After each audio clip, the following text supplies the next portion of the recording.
আটটা হরফ যদি এক পাল্লায় দেওয়া হয়, আল্লাহ তাআলার আটটা জান্নাত যদি এক পাল্লায় দেওয়া হয়, আল্লাহর কসম করে বলি কোরআনের একটা অক্ষর জান্নাতের চেয়ে দামি এবং ভারী হয়ে যাবে। মুসলমান, সেই কোরআন আমি আপনাদের সামনে তেলাওয়াত করেছি। আল্লাহ তাআলা এই কোরআন কেন নাজিল করলেন? এই কোরআন নাজিল করার কারণ কি, এটা আমাদের মুসলমানদেরকে বুঝতে হবে। আমরা অনেকেই জানি না আল্লাহ কেন কোরআন নাজিল করেছেন। আল্লাহ তাআলা এই কোরআন শুধু খতম পড়ার জন্য নাজিল করেন নাই, মিলাদ পড়ার জন্য নাজিল করেন নাই, তাবিজ লেখার জন্য, জার ফুক দেওয়ার জন্য আল্লাহ কোরআন নাজিল করেন নাই। আল্লাহ তাআলা কোরআন নাজিল কেন করেছেন? আলা লাহুল খালকু ওয়াল আমরু তাবারাকাল্লাহু রাব্বুল আলামিন। আল্লাহ নবী, বিশ্ব নবী, রাহমাতুল লিল আলামিন মক্কার কাফেরদেরকে এই কোরআন দিয়া তাদেরকে 10 বছর দাওয়াত দিয়েছেন। কয় বছর? মক্কার কাফেররা কোরআনের দাওয়াত গ্রহণ করে নাই। আল্লাহর নবীকে তারা মিথ্যাবাদী বলে গালি দিয়েছে, আল্লাহ নবীকে তারা জাদুকর বলে গালি দিয়েছে, আল্লাহ নবীকে তারা গণক বলে গালি দিয়েছে, আল্লাহ নবীকে তারা কবি বলে গালি দিয়েছে। আল্লাহ রাব্বুল আলামিন বলেন, নবী, মক্কার কাফেররা আপনাকে গণক বলে গালি দেয়, কবি বলে গালি দেয়, জাদুকর বলে গালি দেয়। নবী হে আমার, আলা লাহুল খালকু ওয়াল আমর তাবারাকাল্লাহু রাব্বুল আলামিন মক্কার কাফেরদের সামনে মাথা উঁচু করে ঘোষণা করে দেন। আর মক্কার কাফেরদেরকে মিষ্টি মিষ্টি দাওয়াত নয়, মিষ্টি মিষ্টি কথা নয়। এতদিন নরম নরম কথা বলছেন, এবার গরম ভাষায় কথা বলেন। আলা লাহুল খালকু ওয়াল আমর তাবারাকাল্লাহু রাব্বুল আলামিন। মক্কার কাফেররা শুনে রাখো, আমি আল্লাহর পয়গম্বর মুহাম্মদ সাল্লাল্লাহু আলাইহি সাল্লাম আজ থেকে ঘোষণা দিচ্ছি, আলা লাহুল খালকু ওয়াল আমর তাবারাকাল্লাহু রাব্বুল আলামিন। আজ থেকে মক্কার জমিনে সৃষ্টি যার, আইন চলবে তার। সৃষ্টি যার, আইন চলবে তার। বেটা কই মাইকম্যান, ওরে বাইন্দা রাখেন খুঁটির সাথে। এই মাইক লয়ে এসো আমার প্রোগ্রাম করতে না, আর আইসক্রিম বেচেন না মাইক, কোনো একটা শব্দ আওয়াজ বের হচ্ছে না। এত জোরে কেরাত পড়লাম, শীতের ভিতরে ঘাম বাইরে গেল, ওর মাইকে কোনো আওয়াজই নেই। আল্লাহ রাব্বুল আলামিন সে কথাই কোরআনুল কারীমের মধ্যে বলছেন, নবী হে আমার, আমি আল্লাহ আপনার উপর যে কোরআন নাজিল করেছি, এই কোরআন নিয়ে আর ঘরে বসে থাকবেন না। কোরআন দিয়া মক্কার কাফেরদেরকে দাওয়াত দেন, আর আজ থেকে ঘোষণা করে দেন মক্কার জমিনে, আল্লাহর জমিনে আল্লাহর কোরআনের আইন চলবে। ঠিক কিনা বলেন? কার আইন? আমেরিকার আইন চলবে না, রাশিয়ার আইন চলবে না, ভারতের আইন চলবে না। ঠিক কিনা বলেন? সৃষ্টি যার, আইন চলবে তার, জমিন যার, বিধান চলবে তার। ঠিক কিনা? জমিন যার, বিধান চলবে তার। মুসলমান, আল্লাহ তাআলা কোরআন নাজিল কেন করলেন, এই বিষয়টাই তো আমরা মুসলমান বুঝি না। আমরা মনে করি খতম পড়লেই কোরআনের হক আদায় হয়ে যায়, মিলাদ পড়লেই কোরআনের হক আদায় হয়ে যায়, কোরআন দিয়া তাবিজ লেখলে, পানি পড়া দিলে কোরআনের হক আদায় হয়ে যায়। এত সোজা না। কোরআনের হক আদায় করতে যে আল্লাহ রাসূলের সাহাবী হযরত বেলাল কাফেরদের অত্যাচার সহ্য করেছেন। ঠিক কিনা বলেন? আপনারা তো মাগরিবের সময় আসছেন কোরআন শুনতে, আর হযরতে বেলাল হাফসি গভীর রজনীতে আল্লাহ নবীর কাছে চলে যেতেন কোরআন শোনার জন্য। গভীর রজনীতে মক্কার কাফেররা, আবু জেহেল, আবু লাহাব, উতবা, সাইবারা, তারা দেখলো গোলাম বেলাল মুহাম্মদের কোরআন শুনতে যায়। এই কারণে আল্লাহ নবীর সাহাবী হযরতে বেলালকে ধরে মক্কার কাফেররা মরুভূমির মধ্যে চিৎ করে শোয়া 40 কেজি ওজনের একটা পাথর হযরত বেলালের বুকের ভিতর দিয়া চাপা দিয়ে দিল। 40 কেজি ওজনের একটা পাথর হযরত বেলালের বেলালের বুকের ভিতর দিয়া দিল। বুকের উপরে 40 কেজি ওজনের একটা পাথর দিয়া হযরত বেলালকে চাপ দিয়ে রাখলো। পাথরের ভারে এবার আর হযরত বেলাল নড়াচড়া করতে পারে না। এবার আর হযরতে বেলাল নড়াচড়া করতে পারে না। ও যুবক, ও মুসলমান, কথাটা ভালো করে চিন্তা করেন।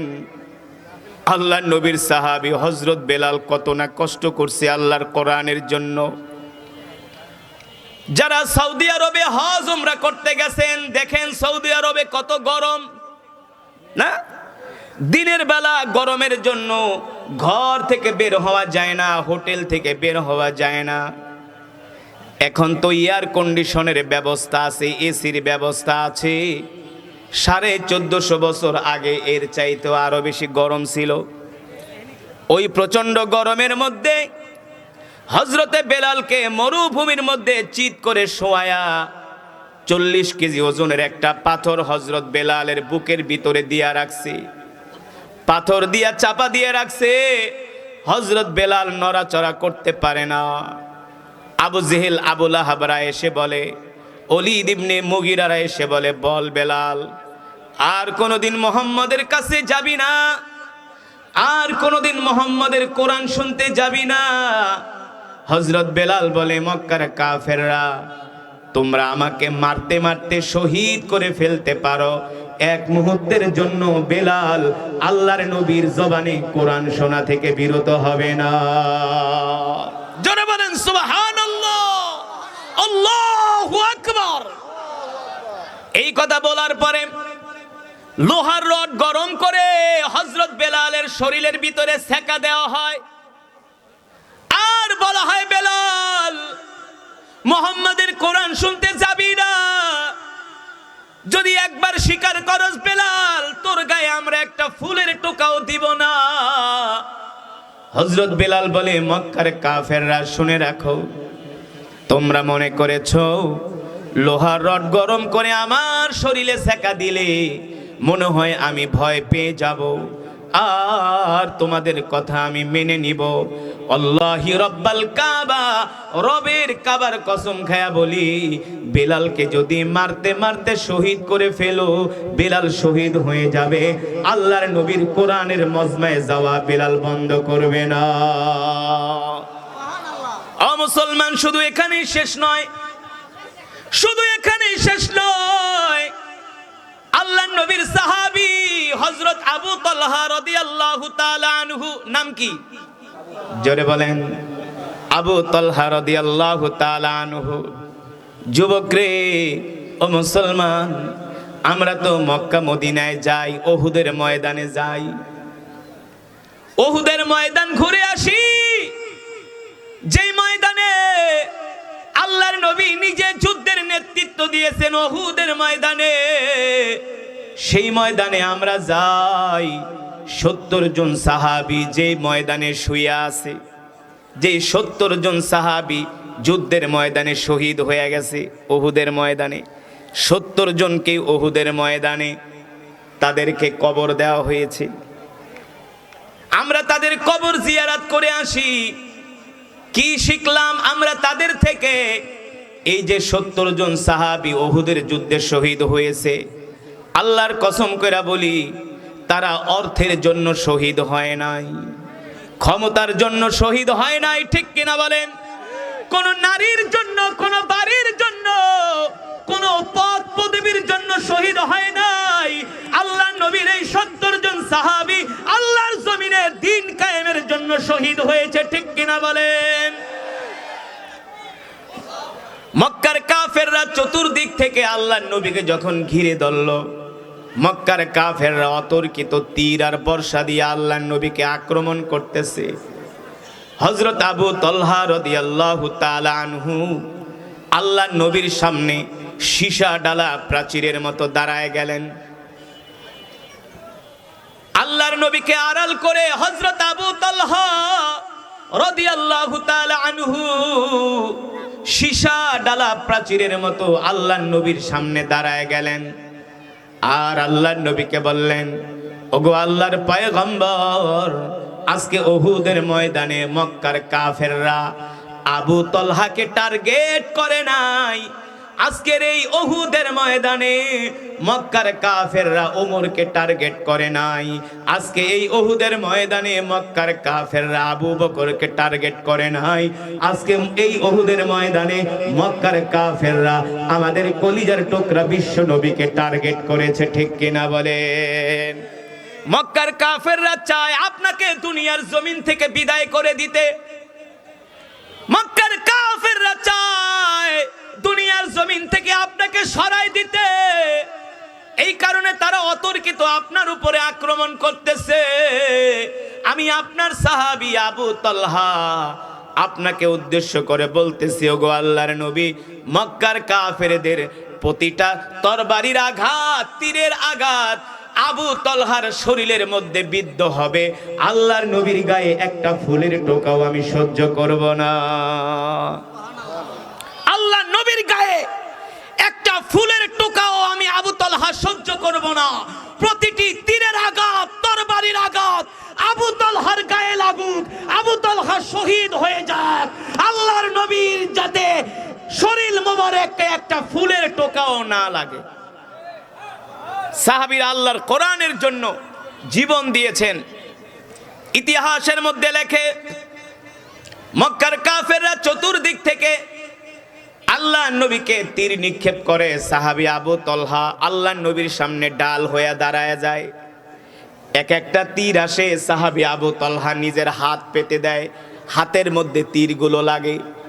এক একটা তীর আসে, আল্লাহর নবীকে রক্ষা করার জন্য আবু তালহা বুক পেতে দেয়। আবু তালহার বুকের ভিতরে তীরের আঘাত লাগে, তরবারি দিয়ে আঘাত করে। প্রতিটা তরবারির আঘাত সাহাবী আবু তালহার বুকের মধ্যে লাগে। যখন যুদ্ধ থেমে গেল, দেখা গেল একটা না, দুইটা না, তিনটা না, ৭০টার উপরে তীরের আঘাত, তরবারির আঘাত আল্লাহ রাসূলের সাহাবী আবু তালহা রাদিয়াল্লাহু তাআলা আনহুর গায়ে লেগেছে। কয়টা?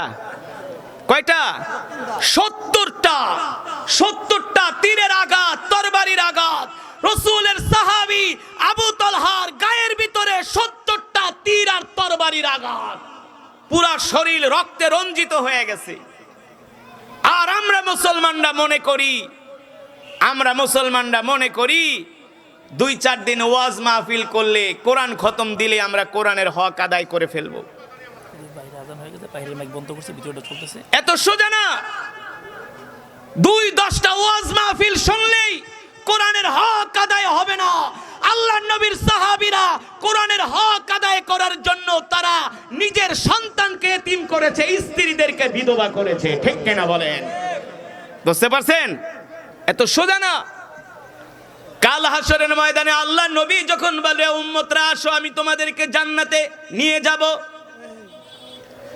আল্লাহ রাব্বুল আলামিন আল্লাহর পয়গম্বরকে নির্দেশ দিবে, ইয়া মুহাম্মদ ইরফা রাসাক।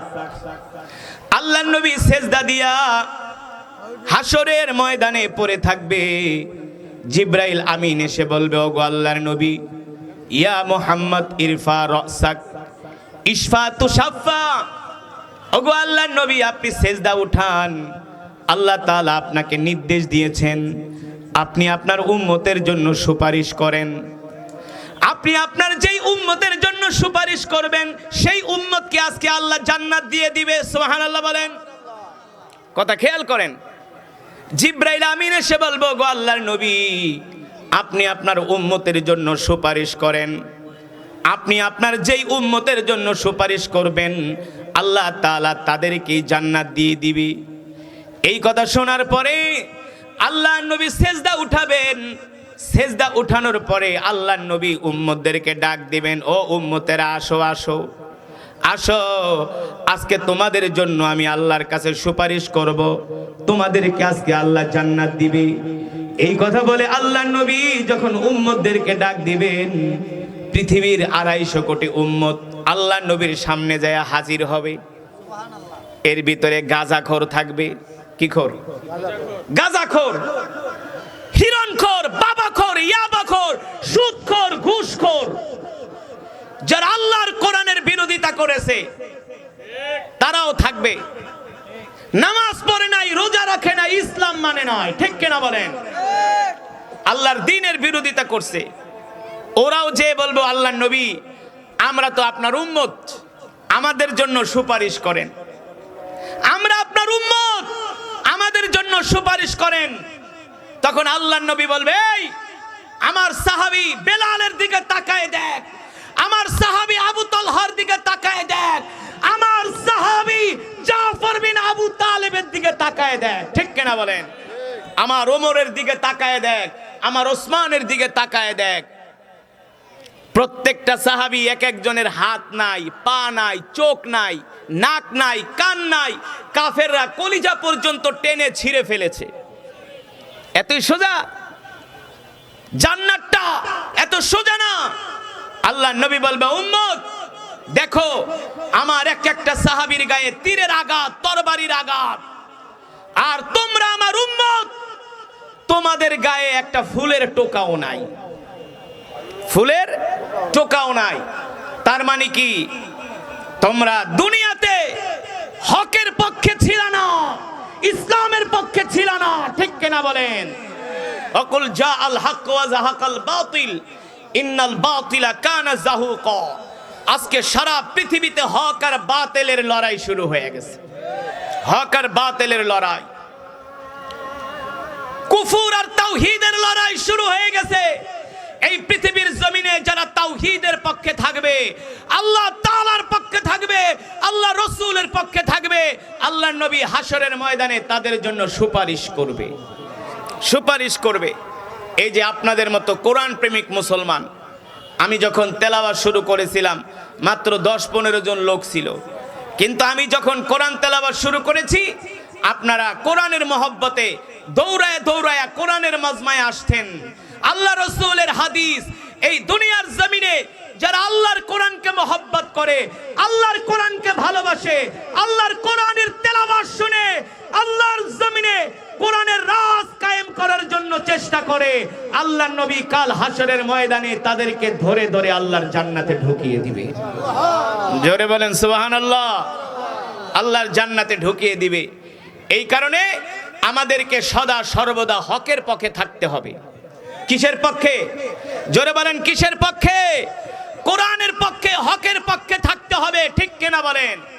যেখানে গুনাহ নাফরমানি সেখানে যাওয়া যাবে, যেখানে ইসলাম বিরোধী কাজ হয়, দ্বীন বিরোধী কাজ হয়, যেখানে অশ্লীলতা হয়, গুনাহ হয়, নাফরমানি হয়, সেইখানে যাওয়া যাবে না, ঠিক কিনা বলেন? আল্লাহ রাসূল বলেন, উম্মত দুনিয়ার জমিনে যদি তোমরা আমার আদর্শকে আঁকড়ে ধরো, আমার সুন্নাহকে আঁকড়ে ধরো, আমি নবী কাল হাশরের ময়দানে তোমাদের জন্য সুপারিশ করে করে, হাত ধরে ধরে আমি নবী তোমাদেরকে জান্নাত পর্যন্ত পৌঁছে দিব। সুবহানাল্লাহ বলেন। তাহলে আমরা আল্লাহ রাসূলের আদর্শ মানবো তো? আল্লাহ রাসূলের সুন্নাত মানবো তো ইনশাআল্লাহ? কে কে আল্লাহ রাসূলের সুন্নাত মানবেন? হাত উঠে আল্লাহকে দেখেন, হাত সোজা করেন, হাত সোজা করেন, ডাক দেন ইয়া আল্লাহ। আরো জোরে বলেন ইয়া আল্লাহ। ওয়াদা করলাম আর কোনদিন নামাজ ছেড়ে দিব না, রাসূলের সুন্নাত ছেড়ে দিব না। বলি আমিন। হাত নামান।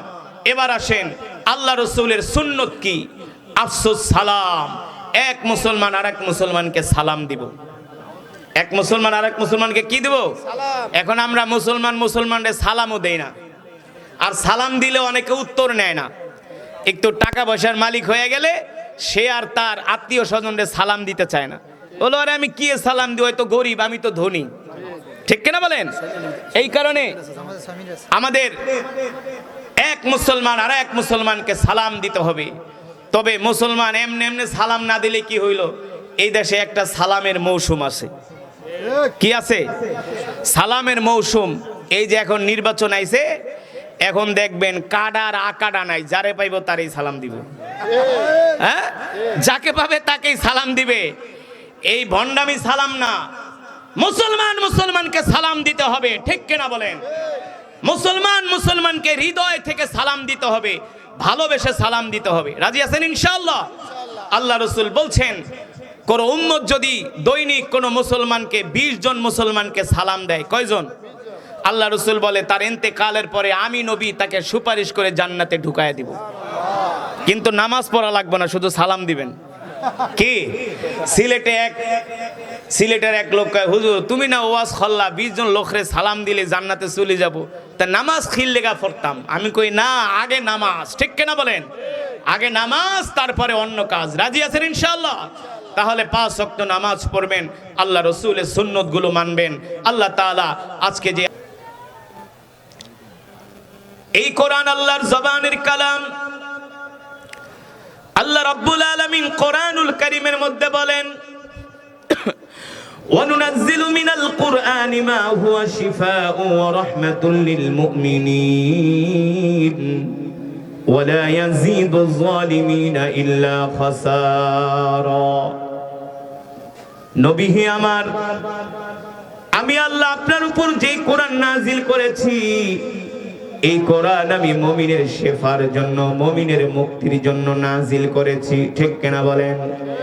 কোরআন হলো মুমিনের ঔষধ, কোরআন হলো মুমিনের মেডিসিন। ও মুসলমান, আমি যে কোরআন আপনাদের সামনে তেলাওয়াত করলাম,